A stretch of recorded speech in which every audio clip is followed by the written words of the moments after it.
नमस्ते दोस्तों, welcome back to my YouTube channel. आज की वीडियो में हम बात करेंगे इंट्रावेनस फ्लूइड्स के बारे में।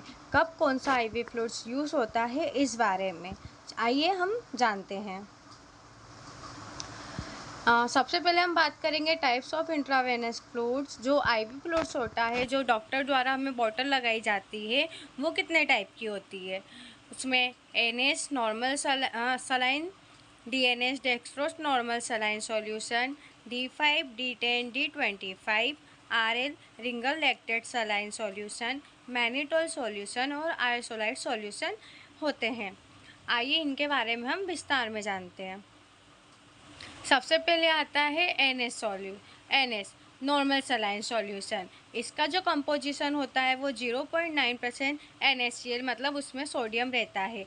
ये बॉटल हमें 100 ml में, 500 ml में और 1000 ml में मिलती है। इसके जो यूजेस होते हैं वो होता है, इसका यूज़ कब कब किया जाता है। डिहाइड्रेशन में, वुंड वॉशिंग में, इंजेक्शन को डाइल्यूट करने में और फ्लूइड बैलेंस को मेंटेन करने में हम एनएस का इस्तेमाल करते हैं। इसका कॉन्ट्रा इंडिकेशन क्या है। इसको हार्ट पेशेंट में, किडनी फेलियर पेशेंट में और हाइपरटेंशन में यूज़ नहीं किया जाता है। अब हम बात करते हैं DNS dextrose normal saline solution. इसके अंदर कंपोजिशन जो होता है वो 0.9% NaCl, मतलब सोडियम होता है। 5 ग्राम इसमें डेक्सट्रोज होता है और ये 500 ml में हमें ड्रिप में मिलती है। इसका यूजेस कब किया जाता है। हाइपोग्लाइसीमिया, जब पेशेंट की शुगर कम हो चुकी हो तब हम इसका यूज़ करते हैं। डिहाइड्रेशन में हम इसका यूज़ करते हैं। डायरिया में, जब फ्लूइड लॉस हो जाता है पेशेंट का तो हम फ्लूइड को मेंटेन करने के लिए इसका यूज़ करते हैं। एक्सीडेंटल कंडीशन में और इंसुलिन शॉक में भी हम इसका यूज़ करते हैं। आगे बात करते हैं डेक्सट्रोज इसमें D5, D10 और D25 भी ड्रिप मिलती है। D5 में हमें 5 ग्राम डेक्सट्रोज मिलता है 100 ml में। D10 में हमें 10 ग्राम डेक्सट्रोज मिलता है 100 ml में। D25 में हमें 25 ग्राम डेक्सट्रोज मिलता है 100 ml में। इसके यूजेस की बात करें इन लोग के, तो इसका यूज डिहाइड्रेशन में, हाइपोटेंशन अगर पेशेंट का बीपी कम हो चुका है तब यूज़ किया जाता है। हाइपोग्लाइसीमिया, अगर पेशेंट की शुगर कम हो चुकी है तब हमें शुगर को मेंटेन करने के लिए इसका यूज़ किया जाता है। ये कॉन्ट्रा इंडिकेशन कब किया जाता है, अगर पेशेंट की शुगर बढ़ी हुई है तो हम डेक्सट्रोज का यूज़ नहीं करते हैं।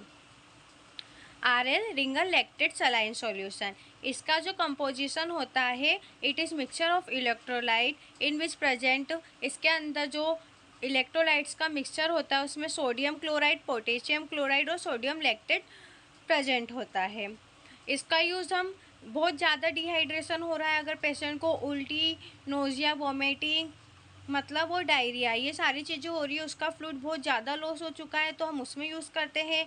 इलेक्ट्रोलाइट इनबैलेंस, वही बर्न पेशेंट में बहुत ज़्यादा फ्लूइड लॉस होता है जिसके कारण हम आरएल का यूज़ करते हैं। जो आरएल है वो बर्न की जो है सबसे ड्रग और चॉइस समझ लो आप, बर्न की है। ड्यूरिंग सर्जरी में हम आरएल का यूज़ करते हैं क्योंकि फ्लूइड ज़्यादा लॉस होता है। हाइपोटेंशन में हमें जल्दी से मेंटेन करने के लिए बीपी को हम इसका यूज़ करते हैं। और डायबिटिक पेशेंट में जो सूटेबल हो। मैनिटोल सॉल्यूशन, इसका जो कंपोजिशन होता है वो 20 ग्राम मैनिटोल होता है 100 ml की बॉटल में।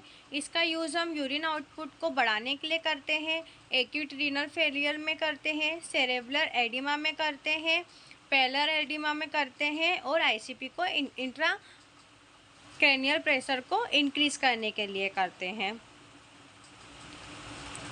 आइसोलेट सॉल्यूशन, इसका जो कंपोजिशन है वो चिल्ड्रंस में यूज़ किया जाता है। इसको मेनली इसमें 5% डेक्सट्रोज होता है, सोडियम एसीटेट होता है 0.32%, पोटेशियम क्लोराइड होता है 0.13% एंड मैग्नीशियम क्लोराइड होता है 0.31% 100 ml की सॉल्यूशन में। इसका यूज़ हम diarrhoea, Meselson, cerebral palsy patient में, एडल्ट एंड पीडियाट्रिक पेशेंट में इलेक्ट्रोलाइट और वाटर को मेंटेन करने के लिए यूज़ करते हैं और ये एल्केलाइजिन एजेंट भी होता है। आशा करती हूँ कि आप लोगों को मेरी वीडियो पसंद आई होगी। आगे ही ऐसी वीडियो देखने के लिए मेरे चैनल को लाइक करें, कमेंट करें, सब्सक्राइब करें। Thank you.